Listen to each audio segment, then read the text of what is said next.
আজকে আমরা এমন একটা সমস্যা নিয়ে কথা বলবো যেটা এখন প্রায় প্রতিদিনের খবর।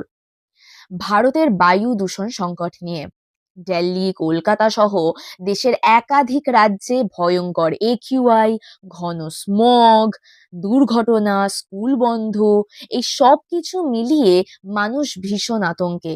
এই অবস্থা কেন হলো? সরকার কি করছে আর কি করছে না? ভবিষ্যতে এটা কি হয়ে দাঁড়াতে পারে? সবকিছু সহজভাবে বুঝে নেব। একিউআই কি এবং কেনই বা এটা আমাদের জানা উচিত? একিউআই হচ্ছে এয়ার কোয়ালিটি ইন্ডেক্স। এটা আমাদের বলে দেয় যে বাতাস কতটা নিরাপদ বা বিপজ্জনক। একিউআই যদি ৩০০-র ওপরে চলে যায় তাহলে সেটা সিভিয়ার ক্যাটাগরি। এই অবস্থায় শ্বাসকষ্ট, চোখ জ্বালা, হার্ট ও লাংসের সমস্যা মারাত্মকভাবে বেড়ে যায়। চলো দেখা যাক আমাদের আশেপাশে কি ঘটছে। সাম্প্রতিক সময়ে দিল্লি এনসিআর প্রায় একটা গ্যাস চেম্বারে পরিণত হয়েছে। কলকাতাতেও একিউআই এর খুব খারাপ অবস্থা। পাঞ্জাব, হরিয়ানা, ইউপি, বিহার সব জায়গাতেই বাতাস খুব দূষিত। দৃশ্যমানতা কমে গিয়ে বহু জায়গায় দুর্ঘটনা ঘটছে। এই ভয়ঙ্কর পরিস্থিতির প্রধান কারণগুলো বলি: যানবাহনের ধোঁয়া, নির্মাণ কাজের ধুলো, ফসলের অবশিষ্ট পোড়ানো, শীতকালে লো উইন্ড স্পিড ও টেম্পারেচার ইনভার্সন। এই সব কারণে দূষণ বাতাসে আটকে যাচ্ছে। দূষণের প্রভাব সব থেকে বেশি শিশু ও বয়স্কদের উপর পড়ছে। স্কুল বন্ধ এবং অনলাইন ক্লাস চলছে। হাসপাতালগুলিতে শ্বাসকষ্টের রোগী বাড়ছে। সোশ্যাল মিডিয়ায় প্রশ্ন উঠছে, প্রতি বছরই একই অবস্থা কেন? আগে থেকে ব্যবস্থা নেওয়া হয় না কেন?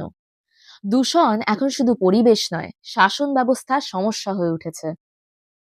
সরকার কিছু পদক্ষেপ নিয়েছে: GRAP, graded response action plan, construction ban, odd even traffic scheme, schools বন্ধ।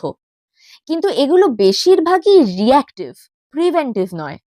স্টেট ও সেন্টারের কোঅর্ডিনেশনের অভাব, পাবলিক ট্রান্সপোর্ট এখনো দুর্বল এবং ধীরগতির ক্লিনার এনার্জি ট্রানজিশন, এই কারণে প্রতি বছর একই সংকট ফিরে আসে। ভবিষ্যতে এই সমস্যা কমাতে হলে দরকার পড়বে স্ট্রং ইন্টারস্টেট কোঅর্ডিনেশন, মাস পাবলিক ট্রান্সপোর্ট ও ইভি পুশ, কৃষকদের জন্য বিকল্প ব্যবস্থা।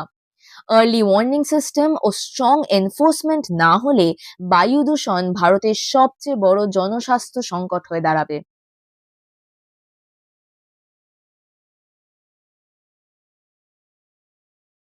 দিল্লি, কলকাতা বা অন্য শহরের একিউআই সমস্যা শুধু আবহাওয়ার নয়, এটা পলিসি, প্ল্যানিং ও পলিটিক্যাল উইলের প্রশ্ন। সমস্যার সমাধান সম্ভব, কিন্তু তার জন্য চাই দীর্ঘমেয়াদী চিন্তা ও কার্যকর পদক্ষেপ। ভিডিওটা যদি কাজে লেগে থাকে তাহলে লাইক, শেয়ার ও সাবস্ক্রাইব করে দিও এবং কমেন্টে জানাও নতুন কি টপিকের ওপর ভিডিও বানাবো। আরামবাগ পাঠশালা।